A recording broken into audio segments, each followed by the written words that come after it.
É engraçado. Agora, refazendo a pergunta do Flávio Dino, existe a liberdade para matar? A resposta para ele aqui seria não. Mas na Venezuela acho que seria sim. Seria sim. Porque não vamos esquecer que o governo federal, o Brasil, o Lula, convidou, né, vamos dizer assim, uma palavra justa, um dos capangas, chacais do Nicolás Maduro para vir para o Brasil como autoridade democrática. Aí, né, o embaixador da União Europeia falou: "Ei, Laia, não dá para fazer isso, meu filho." Aí, o governo federal... Pode voltar o TP para o começo, tá? Isso aí. Aí, o governo federal, diante dessa declaração, ele considerou barberagem, né? Isso aí que o embaixador da União Europeia aqui no Brasil, o Inácio Ibáñez, né, que ele criticou o relativismo de Lula sobre a democracia na Venezuela e do pedido feito para que não haja mais atividade na defesa da integridade territorial ucraniana. Acontece que isso não acontece em um bom momento. O Brasil ele tenta salvar a negociação para o acordo da União Europeia e o Mercosul, e por isso qualquer atrito pode mais atrapalhar e ajudar, não ajuda em nada, né? Mas agora a pergunta que fica é essa mesmo. Ontem a gente discutiu aqui bastante no programa, porque o Felipe Monteiro, ele trouxe o Brasil não pode virar as costas para a Venezuela. Tá ok, não pode virar as costas, mas também não pode passar a mão na cabeça. Porque, o Brasil tem negócios com a Venezuela, os países fazem negócio, os Estados Unidos compram petróleo na Venezuela, então nós não podemos virar as costas, porque se a gente virar as costas, aí é pior para eles, tem gente presa, mas se a gente virar as costas... Pior... Bom, isso o Neville Chamberlain falava quando queria vender motor Rolls-Royce para Hitler, né? Que montou todos os seus equipamentos de guerra com motores ingleses. E quando fala, não, precisamos fazer alguma coisa contra Hitler na Alemanha, não podemos virar as costas para os alemães. Deu no que destes. Né? Olha que conjugação linda essa. Deu no que deu. E aí agora a gente está com esse reme-reme, mas assim, eu acho que eles não querem mesmo assumir que lá é uma ditadura. Mas lá tem licença para matar, professor. Lá é uma democracia popular, da perspectiva dos marxistas. Por quê? Porque supostamente a maioria... uma democracia que para eu pular? Não, pode sim. Da perspectiva do marxista, como a democracia é uma coisa relativa. Eu vou falar 3 coisinhas, vou tentar ser bem breve. A primeira delas, o Brasil não deu as costas para a Venezuela durante o governo Bolsonaro. Muito pelo contrário, tanto que criou uma coisa chamada Operação Acolhida, que se fosse em outro lugar do mundo, as pessoas observassem com mais critério e seriedade, seria vitoriosa do Prêmio Nobel da Paz.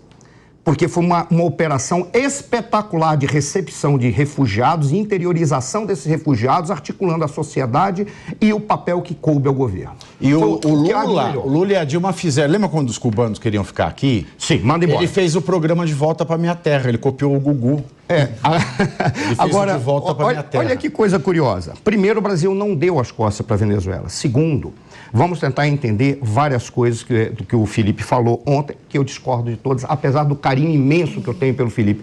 Felipe, quando você estiver perto, vou dizer, o grande problema é que quando você estava lendo Capital, você colocou um pote de caviar muito grande em cima das páginas e não leu o que tinha que se ler. Não dá para ler o Capital comendo caviar, tá?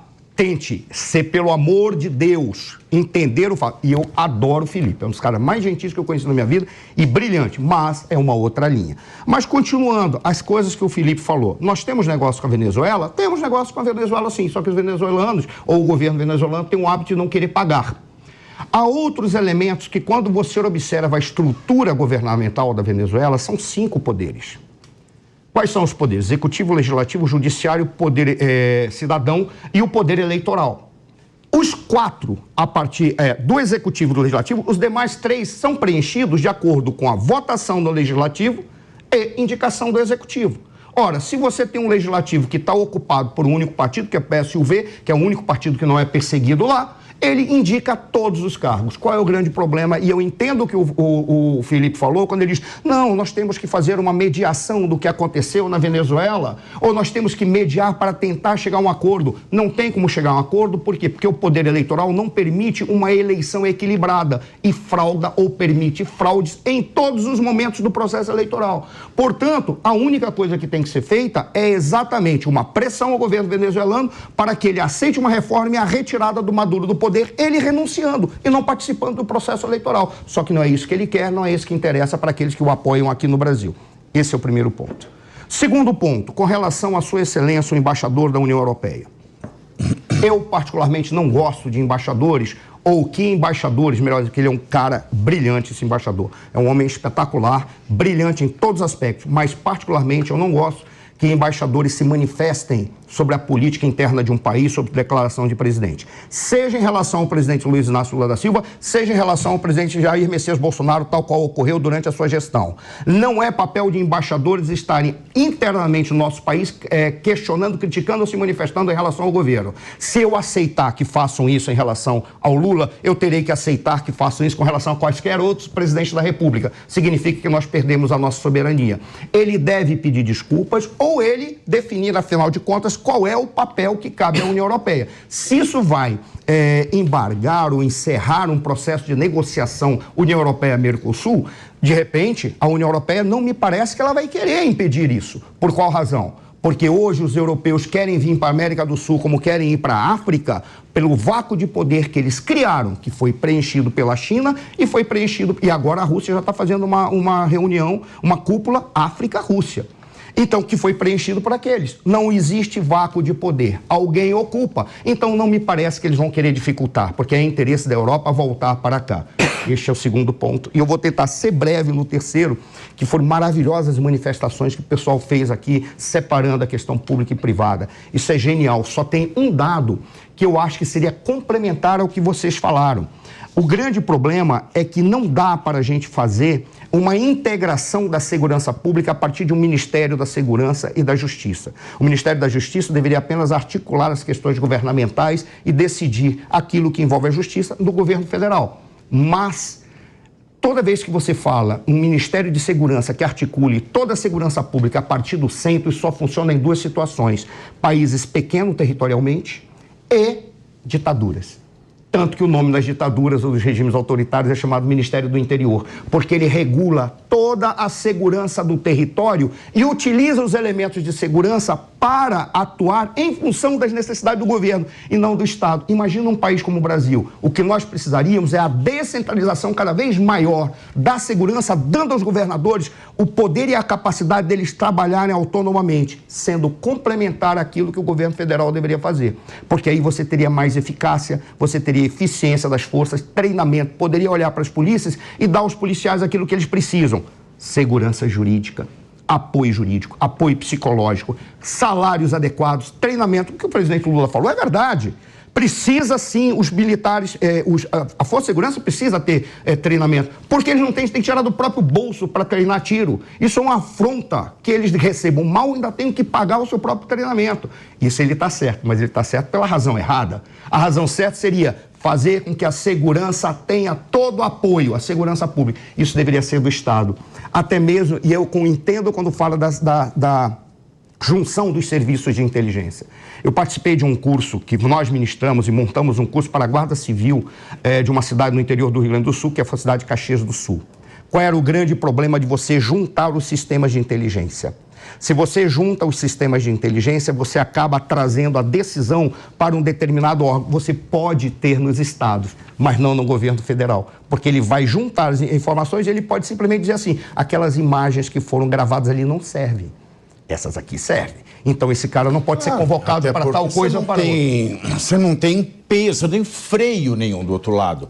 Eles podem fazer qualquer coisa. Sabe qual é o pior, Pavinato? Por exemplo, o que a gente via lá?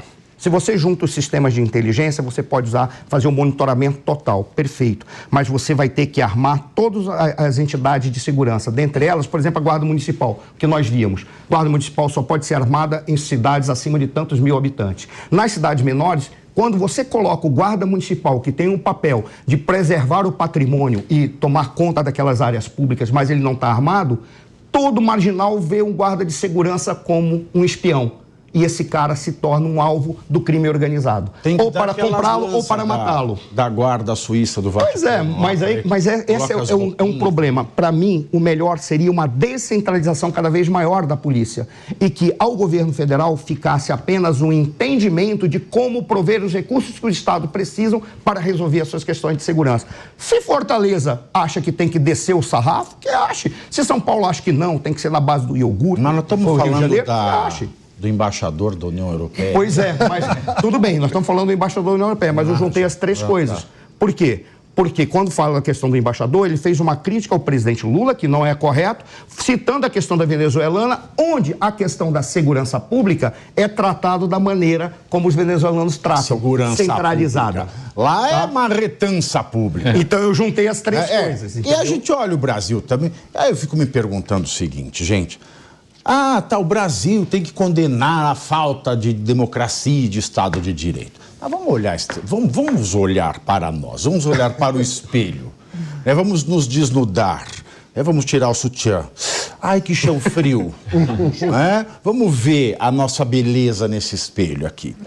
A gente tem um monte de preso em desacordo com o devido processo legal. Sejam os do 8 de janeiro, sejam aqueles que estão em prisão preventiva. Um quarto dos presos estão em prisão. Exatamente, que estão lá de maneira irregular. Que é gente também. Também é gente. A gente não pode tratar os outros igual cachorro. Porque depois fica lá, né? Mas que tá lá é porque tem algum motivo. Eu não sei qual é o motivo. Tá errado. A técnica tá errada, então tá errado. Perfeito. Então tá errado. Tem um monte de gente preso de maneira ilegal no Brasil. Muita gente, centenas de milhares de pessoas presas de maneira ilegal. Nós temos quase 2.000 pessoas presas ou em liberdade provisória de maneira política, o que é mais grave ainda. Nós temos, no Brasil, a relativização da coisa julgada. Nós temos, no Brasil, meus queridos, o desrespeito sistemático da Constituição. Nós temos, no Brasil, gente que compra voto de parlamento. Não compra, porque a medida é legalizada, né? Tem uma medida lá que é a emenda PIX. É uma medida declarada inconstitucional pelo STF. Mas daí mudaram de nome e agora vale. Então, a gente vai olhando bem o Brasil. A gente tem áreas no Brasil em que vale o crime organizado. A Aniele Franco, irmã da Marielle, foi lá na motoquinha, dando risada, né? Falou assim, não posso usar capacete aqui, né? Ou seja, não posso se eu não levo um tiro. A lei lá é outra, ela reconhece a validade. A validade e a eficácia. Embora não seja legítima, ela é válida e eficaz. E ela reconhece isso, ao andar sem capacete sorrindo, tá? Pra lá. A gente tem aqui uma Polícia Federal que foi privatizada. Eu vou mandar o Flávio Dino fechar. Não, o ministro da Justiça não é o chefe da Polícia Federal. O chefe da Polícia Federal é o diretor-geral. O ministro da Justiça ele pode mandar averiguar. E é a Polícia Federal que fecha ou não. Aí o Lula manda ele fechar e ele fala, não, vou fazer o que o Lula mandou. Ou seja, privatizou total. Aí, de um lado, por conta de ser de direita, se você falsifica uma carteira de vacinação, você vai preso preventivamente. Tem busca e apreensão. Do outro, se você falsifica a informação no sistema de inteligência e manda para o Congresso, você não tem nem busca e apreensão e sequer é ouvido, que se dirá preso.